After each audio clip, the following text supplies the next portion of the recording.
وایې تا لکه غل غوندې کابل په تیاره وویشته، ما لکه نر اسلام آباد درته ښکاره وویشته. واه دغه یو ځل بیا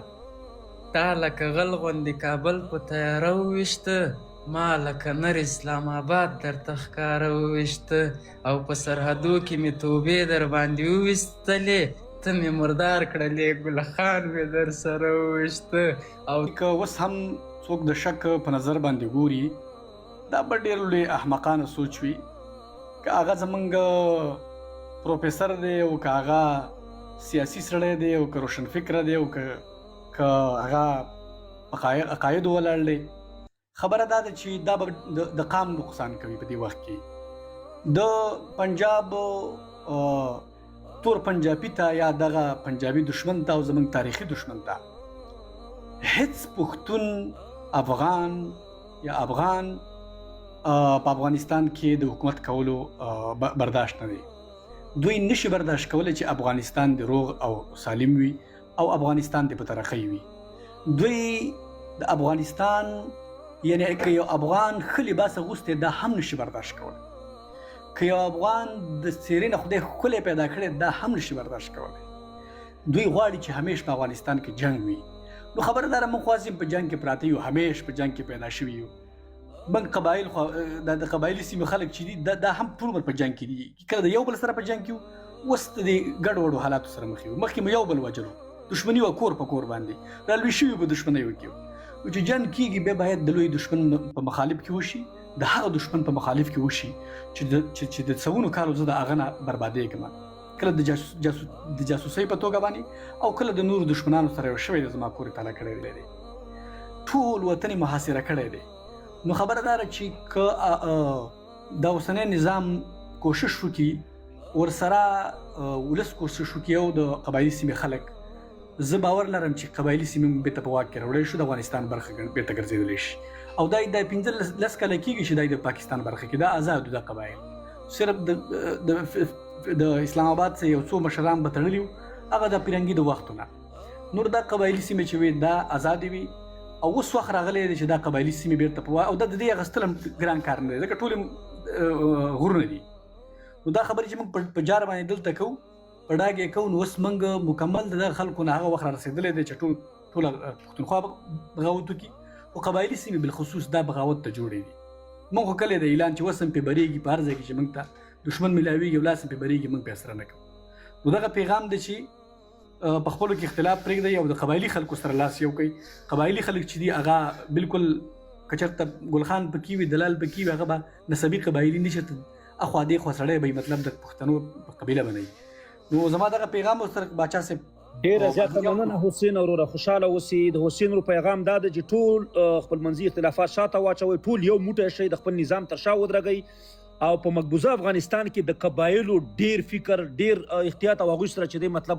یعنې مورال ورته ورکوي او هغوی موږ سره ولاړ دي. ډیره زیاته مننه. سیلاب وروره مهرباني وکړه، ته خپل نظر موږ سره شریک کړه. احترامات پاچا صاحب، کاموال فهیم صاحب ته، لایف کې کسانو ته چې لایف کې دي، چې پاس دي، ټولو ته سلامونه. او د امارات اسلامي غازیانو ته زه همیشه دعاګانې کوم، ټول افغانستان ورته دعاګانې کوي، همیشه د همدغسې سر ولاړې او دغه پنجابیان دی همیشه مردار کی. نور د پاچا صاحب کاموال یو خبره پاکستان کا مطلب کیا اسرائیل او امریکا هم دا دی چې نه روژه ګوري نه دغه ګوري.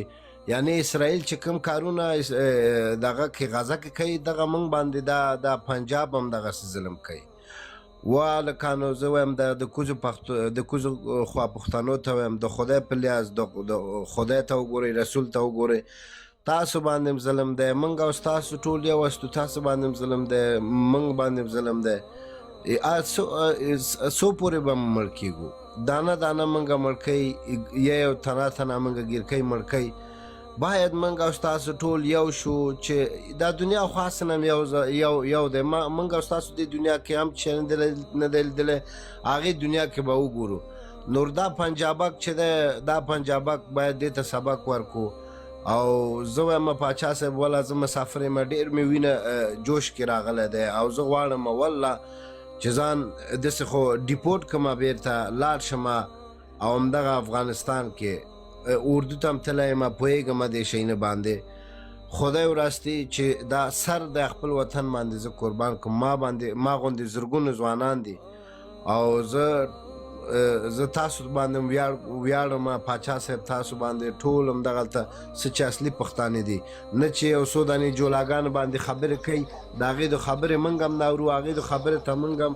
اصلا ورته سړی نه حسابو چې هغه سړی دی قرار دی نه پوهېږم دا څو دانې ګلخانان دي هغې ته موږ هم ولاکې سړی هغې د تاسو هم دومره مه غټوئ چې هغې نه سبا ببلو جوړ شي او تاسو نه یو جهان مننه السلام علیکم ملګرو شیشه وټکوئ لایف شیر کړئ هلال وروره ستا د شیر وخت دی هلال وروره ستا د شیر وخت دی د انقلابي شیر وخت اول سلامونه وایي کمره خلاصه کړه وروره کمره خلاصه کړه د انقلابي شیر وخت ملګرو هیله مو دا ده چې لایف د سره شیر کړئ شیشه وټکوئ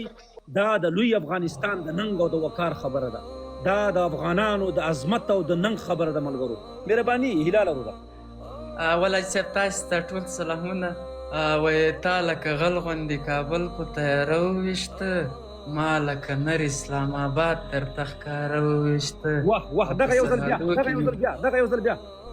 تا لکه غل غوندې کابل په تیاره وویشته ما لکه نر اسلام آباد درته ښکاره وویشته او په سرحدو کې مې توبې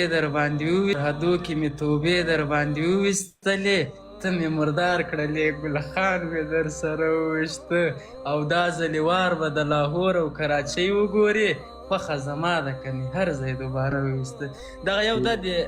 حماسي صاحب وایي د لنګ او د لونګۍ مقابله ده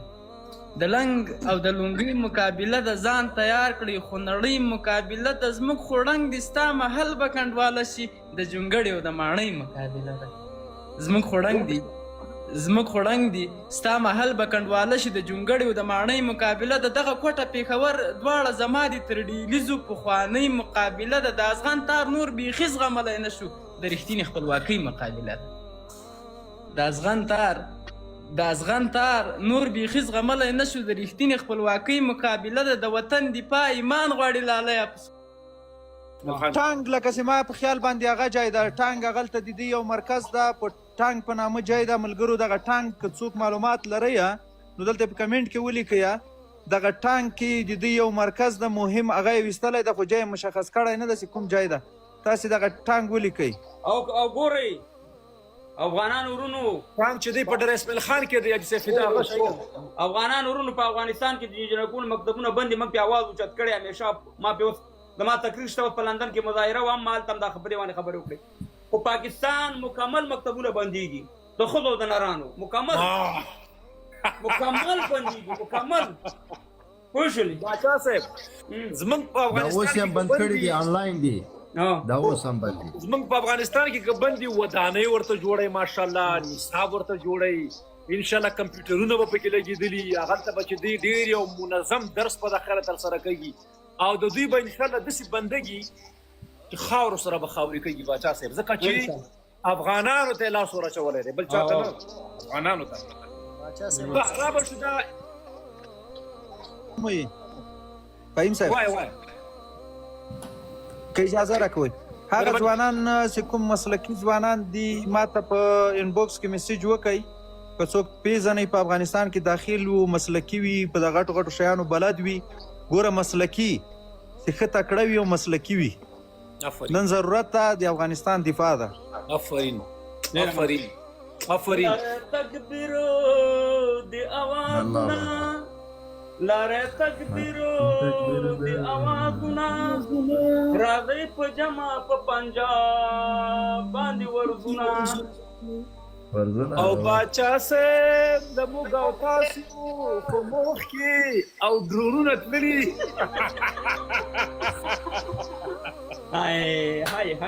باچا صاحب ستا دا مایک ولې انعکاس کوي ورور یو شور جوړ کړی دی لکه دا خو دوی افغانستان جوړېږي لکه داسې زمزمې پکې دي دا فدا ګوره دومره مضر سړی دی دلته کامرې نه خلاصوي دغه ځای کې چې خبره د خاندان ملګرو ته بس پلان یې ډېرو خلکو میکونه رالګلي باچا صاحب باچا صاحب او زه ډیپټي ته ځم زه به خپل دا دړه بړا سو کاږم زه ځم کار ته قربان ده مهرباني